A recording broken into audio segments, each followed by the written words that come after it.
حضرت حلیمہ سعدیہ رضی اللہ تعالی عنہا جب آقا کریم صلی اللہ علیہ وآلہ وسلم کو لے کر اپنے گھر میں آئیں تو کیا خوبصورت سما ہوگا، کیا خوبصورت منظر ہوگا۔ حلیمہ دا چھپر کھجوری دے تھلے، حوراں وچھالے نوری مسلے، فرشتوں عرش تک پہ گئی دہائی، حلیمہ نے لٹ لئی خدا دی خدائی۔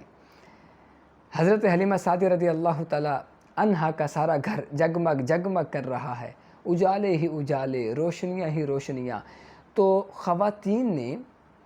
باقاعدہ آ کر حضرت حلیمہ سعدیہ رضی اللہ تعالیٰ عنہا سے پوچھا، اے حلیمہ، پہلے تیرے گھر میں دیا جلانے کے لیے تیل تک نہیں ہوتا تھا، اب تو اتنی امیر ہو گئی ہے کہ تیرے گھر میں ساری رات دیا جلتا ہی رہتا ہے۔ تو حضرت حلیمہ سعدیہ رضی اللہ تعالیٰ عنہا نے آقا کریم صلی اللہ علیہ وآلہ وسلم کی طرف اشارہ کیا اور خواتین سے کہنے لگیں، جس دن سے یہ سہنا میرے گھر میں آیا ہے، میں نے سارے دیے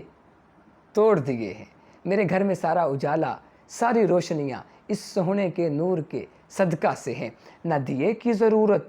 نہ مشعل کی حاجت، عجب روشنی تو نے پائی حلیمہ۔